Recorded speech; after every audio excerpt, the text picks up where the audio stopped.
Good evening and welcome to Talking Points. I'm Max Darrow, your host. The Syracuse Athletic Department is in an uproar after an 8-year NCAA investigation concluded. We'll go to Talking Points correspondent Topher Lane to give us a timeline of the events.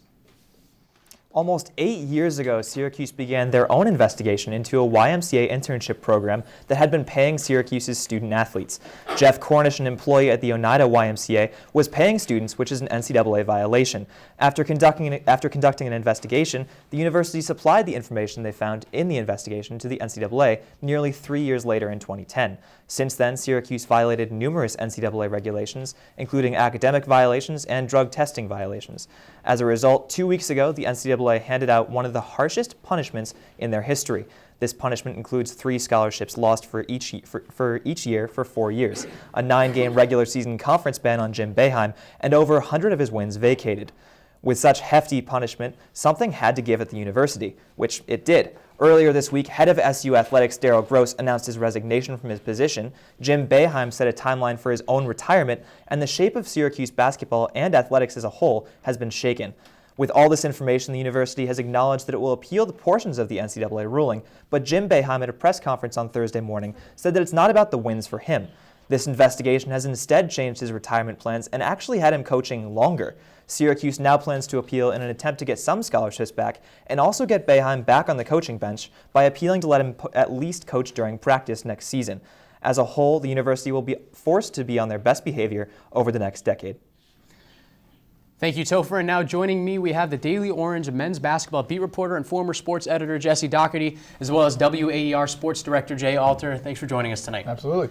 Starting off, what were Darrell Gross and Jim Boeheim's biggest contributions to SU athletics? Well, Max, I think you got to start with Darrell Gross because he's the fall guy in all of this, right? I mean, this is a man who switched conferences from the Big East to the ACC, was very influential in non-revenue generating sports. I mean, field hockey, women's lacrosse really took a step in his 10 years as athletic director, and yet all of that's forgotten. Are we going to place it on the NCAA sanctions? I would, because I don't think he was going anywhere before all that came out. And is he the only one that deserves to go? That's up to you, but he was the guy that became the fall guy for all of this. I think you also have to consider the move to the ACC is huge. I mean, obviously a big boost in revenue for them. Oh, yeah. And then also the securing all the funds for the Ensley Center. I mean, the Clip Ensley Center is a big recruiting draw for the men's lacrosse team, the football program, and probably other programs like men's soccer, and that's big. And then, I mean, of course, Jim Boeheim's contributions kind of speak for themselves. Yeah. Maybe, there's still up in the air the way he's conducted himself in the program over the last decade, but he is Syracuse basketball, and without him, the program doesn't have the brand that it has, and for that, he's definitely, you have to commend him for that. Syracuse had a choice there. Are we going to back Jim Boeheim, or are we going to back Darrell Gross? And you saw the decision. Gross is not here, and Jim Boeheim gets a press conference that he spent an hour pretty much just defending himself. Now, do you think the press conference and just this entire scandal, as many are calling it, is going to impact Jim Boeheim's legacy?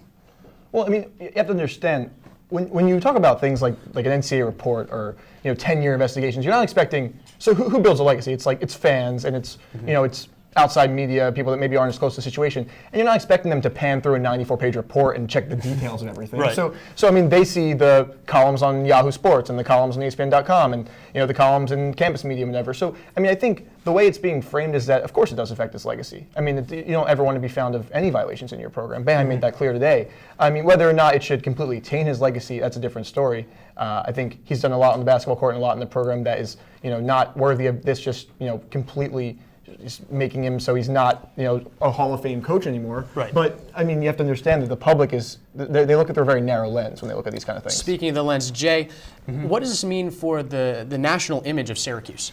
Well, it's simple, Max. Do you believe what Jim Boeheim said today, or don't you? That's what this comes down to. If you believe what Jim Boeheim said, then the NCAA was very harsh and unfair in the penalties, but many people think Bill Simmons, a very notable ESPN employee, was kind of laughing Boeheim's comments off, and Pete Thamel, a Sports Illustrated writer, still puts him on the Mount Rushmore of cheaters. So you're going to have people that believe every word Jim Boeheim said today, kind of drink the Kool-Aid, but you're going to have others that say, no, you're not fooling us, you're still a crook. So Darrell Gross is staying in an academic position here at SU, but there were academic integrity violations. What do you guys think about that? What is Chancellor Syverud and the university doing by keeping him here? Well, I think that personally, if you can put a former athletic director in the sport management department, and I'm not completely defending Darrow and what he did at Syracuse, but if you can put someone in the athletic department that has, one, dealt with things like NCAA sanctions and violations and punishments, two, moved a team from the Big East to the ACC, raised millions of dollars for facilities, you're the university. That's a situation you need to capitalize on. I mean, he's already in-house. You're just moving him. I think that's, as I'm not any expert in sport management or the curriculum that they have, but I'd say that's a great move for their school. And I'd certainly, if I was a student, I'd be excited to learn from somebody that has made mistakes and had successes in the field. I think there's a more cynical look at this, Max. Listen, we don't know how long Dr. Gross was under contract, but we can imagine it was at least a year or two. I think this is a way to just pay that off and kind of keep things quiet, keep him at the university. I think if someone else offered him to be athletic director, he's gone tomorrow. This is just kind of putting a Band-Aid on the whole Darrow Gross situation. Now, taking it to the athletes, the school has a lot of issues now with scholarships, recruiting. Do you think this is going to be a serious effect for future athletes and even some of the current ones? We saw 2 transfer today. Do you think that had anything to do with the new sanctions? Well, Jim Boeheim's called this recruiting class coming in next year his best ever, and none of them have decommitted. They're all sticking to Coach Boeheim. I think that's a big endorsement that this really won't affect the university, especially in the short term. Long term, when Boeheim leaves, that's a whole different question, but based off these sanctions, I don't think it'll have a big effect. Well, you also have to consider what is the NCAA's goal in punishing a school, because part of the thing is the Syracuse lose 12 scholarships, over a 4-year period, and that's affecting athletes that could potentially have a chance to play for Syracuse, go to the NBA, obtain an education. So who are they punishing? And maybe it's the way to get through to the school is to take away scholarships, but maybe future athletes that are already in the program aren't affected by these punishments, but ones that could have been are affected, who will now have to go to other schools, maybe not even get a chance to play college basketball. So yeah, there is definitely a facet of this that does affect the future of the program, and it may not show up in the scoreboard or standings, but it shows up in the fact that there are 12 student athletes now that won't get an opportunity to play at Syracuse because of what Syracuse did and how the NCAA chose to address it. Jesse and Jay, thank you so much for being with us tonight. Coming up after the break, our full coverage of the NCAA sanctions continues with a look at how the organization makes decisions. Don't go away. Awesome. Jay, Jesse. They're coming. Places, everybody. Light check. 1, 2, 1, 2. Everything looks good on our end. And lights. Come alive with the forest. Visit discovertheforest.org to find a forest near you.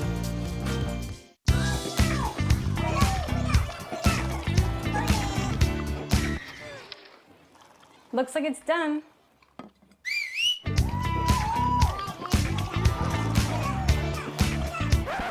Don't let salmonella get funky with your chicken. On average, 1 in 6 Americans will get a foodborne illness this year. You can't see these microbes, but they might be there. So learn the right temperature to cook each type of meat. Keep your family safe at foodsafety.gov. Welcome back to Talking Points. Right now, I'm joined by Tom Austin and Johnny Oliver, who are here to talk about how the Syracuse sanctions came to be and how they compare to other schools. Tom, Johnny, thanks so much for being here tonight. So, Tom, starting out with you, a broad question. Tell me a little bit about how the NCAA conducts its investigations. Well, the NCAA has an enforcement staff in place to conduct these investigations and figure out whether or not a member university of the NCAA has violated any of them. And basically, what the enforcement staff does is, they gather this info that they get from whether it's a confidential source or other member institutions. They take it, and with that info, they'll conduct more interviews on the campus being questioned. And with all that pertinent information together, they'll make a decision whether or not there were infractions, and they'll issue kind of a notice of infractions. The university that receives this notice will, they can deal with it in 2 different ways.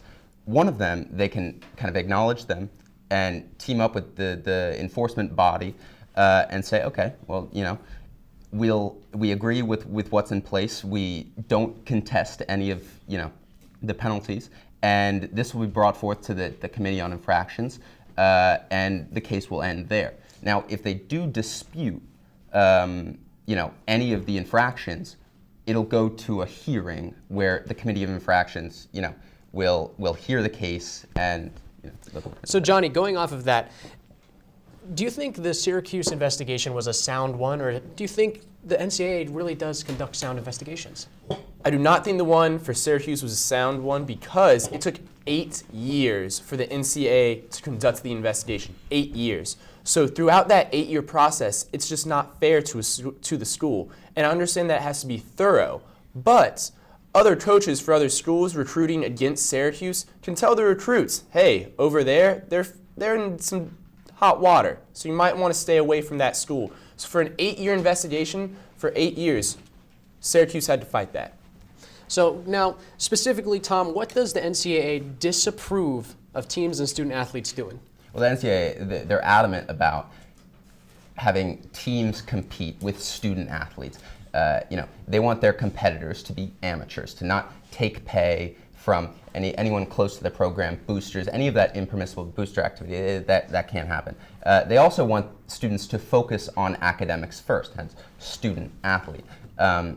And with that, there are certain progress towards degree requirements. There are certain GPA requirements for each division. And any team that competes with athletes who do not adhere to kind of those principles, they're out of line. So going off of that then, for both of you, starting with Johnny, can you give an example of the NCAA either punishing or in the process of punishing another university for not following these rules? I would say in the process, if you look at UNC, North Carolina right now, they have done things much worse than Syracuse. So if you look at how hard the NCAA came down on Syracuse, then now looking at North Carolina, even stiffer punishments and at the possibility of maybe even the death penalty for them. Tom, what do you think? Well, there were investigations in years past with Michigan where they kind of received similar penalties to Syracuse, although the violations were a little bit different. Michigan had to vacate a number of wins, any of which were won using competitors that were ineligible. They were not acting as student athletes. They had to, give back funds for any of the money that was gained in those games with those ineligible athletes, and a lot of those type infractions. Johnny, following up with North Carolina, it's a very similar investigation. It's centered around academic integrity. Do you think the coverage that North Carolina is soon to get going to be the same as Syracuse got, or do you think it's going to be different, considering it's a different kind of violation within that realm? Well, what North Carolina is accused of doing, creating the class specifically for athletes to pass, I think that it will not get as much coverage until the penalties come out. Now, if the penalties are worse than Syracuse, then I think the media will slam the men's basketball team there. But if the NCAA is a little inconsistent with how they're going to treat the situation, then I think no, the media will not cover it as much. Guys, thanks so much for being with me tonight. Coming up after the break, we'll take a look at the Iranian nuclear talks. You're watching Talking Points. Don't look at me. Your hair's a bit frizzy today. Oh, you should pick that up. Oh, you're such a dork. Loser. Here, let me help you with that. Oops. Every day, kids witness bullying. Oh, look. Your crush is looking at you. Poor you. They want to help, but don't know how. See, no one here's gonna help you, because no one Teach your likes you. kids how to be more than a bystander. Visit stopbullying.gov. So, I just moved in with this family, and it's embarrassing. The little one, he likes to go outside and crawl around in the giant litter box. I don't know what he's doing. I mean, I was born and I knew how to use the litter box. Look at that. That's disgusting. Oh, poop already. You're making me nervous. Oh, okay, I can't look at this anymore. I really hope he grows out of this, for his sake.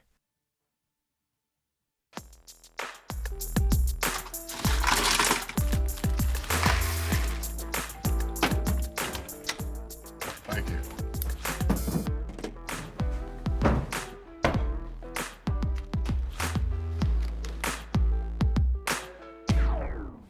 You got a king? Go fish!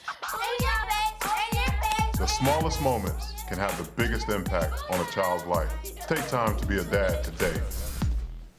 President Obama took a trip to Arizona to talk about the Veterans Association. Joining me now is Nick Papantonis to analyze the results of his visit. Nick, good evening. Nick, what was accomplished during President Obama's trip? So his trip was to Phoenix to visit the VA hospital out there.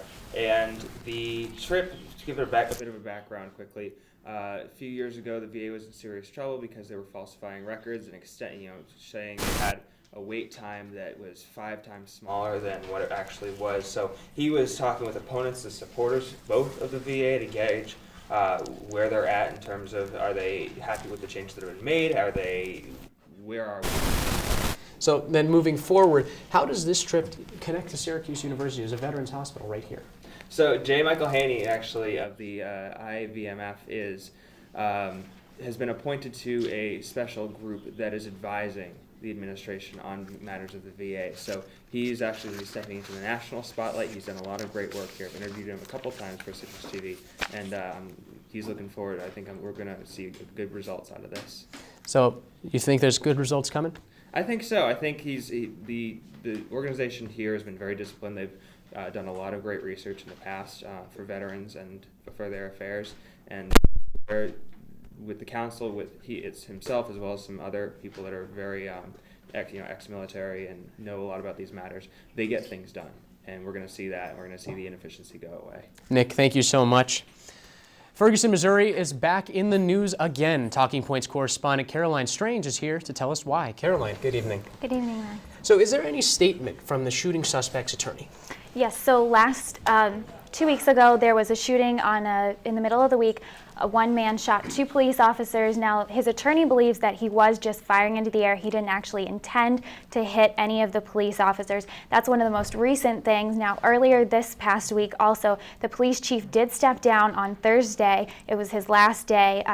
He was one of several. One of the city judge was asked to leave. The city manager, 2 city police commanders were also asked to step down, as well as a court clerk. So several people have been stepping down, and now the mayor has actually been thrown into the spotlight. Some of the people are asking that he step down as well. So going to the mayor then, are people protesting? How are people asking him to step down? Yes, well, several people protested outside of his house already. They're upset that he's not doing enough in his job, and we actually have a short bite from one of them about what they think about this.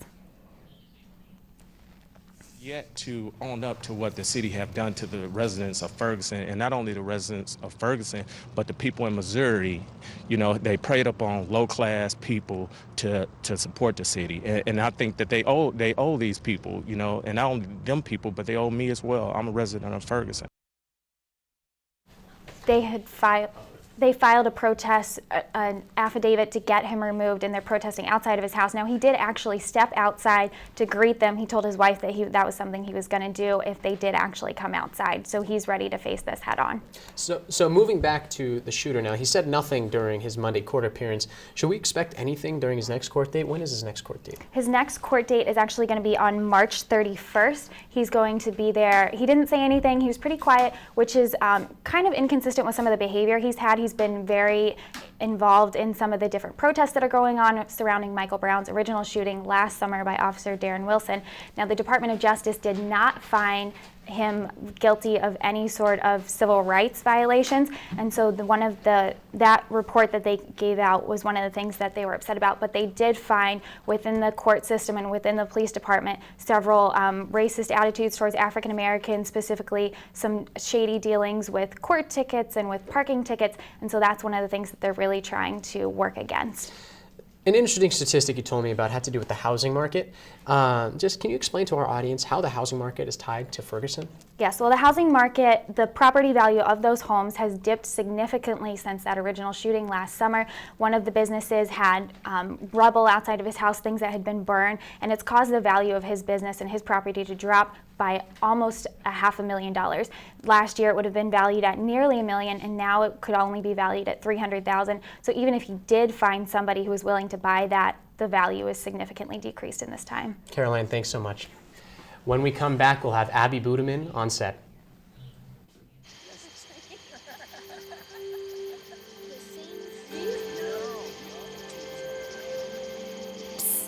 They're coming.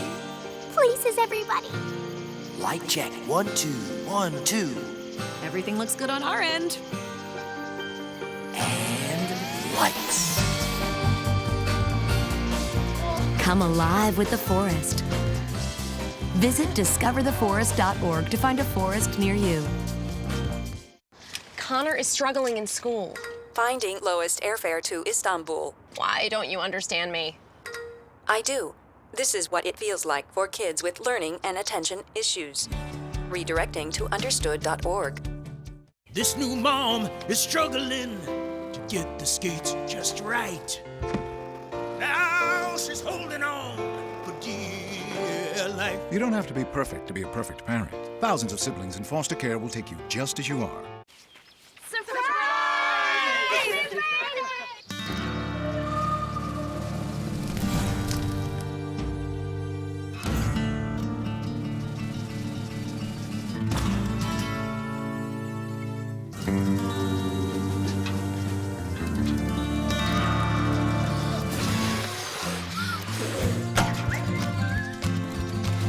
Preventing wildfires. That's all Smokey wants for his 70th birthday. Welcome back to Talking Points. There's been a lot of buzz recently about the Iranian nuclear deal. Talking Points correspondent Abby Budeman is here to break down what the talks are all about. Abby, good evening. Good evening, Max. So what are the major discussion points between the talks, and how do these opinions differ generally between the two parties? So let me just lay out the major players that are involved within these talks. There's, of course, Iran, and on the other hand, there's also the United Nations and their branch, the IAEA, which is the International Atomic Energy Agency.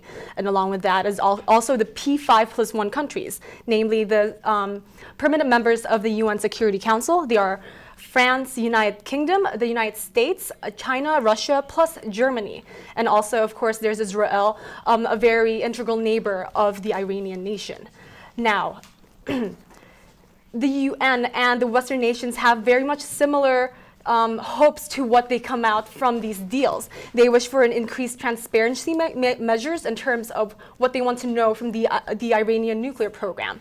Now, for Israel, on the other hand, they want more drastic measures to be taken from the talks because, as Prime Minister Netanyahu said, Israel has a very different position and vulnerability issues in terms of the nuclear deal in comparison to Western nations. As such, they want to put the security of their people ahead instead of these peaceful talks, as they were saying. So Abby, explain the framework, the current framework, what we have right now.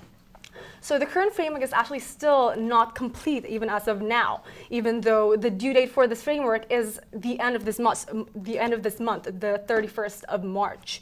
But several main points has been established, and one of them is the decrease of a 40% decrease precisely on the machinery that could be used from the Iranian government to develop these nuclear weapons. And also, I'm talking about cuts. They want another cut from the number of centrifuge that is used by the Iranian government from 6,500 to just 6,000. Now, these centrifuges are very integral to the development of these nuclear weapons. So it is very important for the United States to ensure that these numbers are cut down.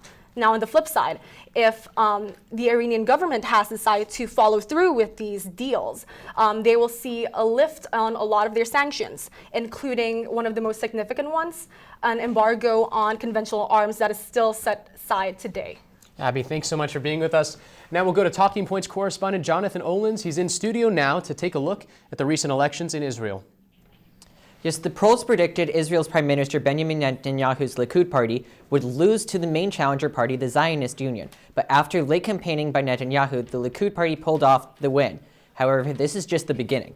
The Israeli political system is a parliamentary system, which means that in order to be in the lead of the Knesset, your government must hold 61 seats, making a majority. In the electoral results, the Likud party came out on top with 30 seats, 6 ahead of the Zionist Union's 24.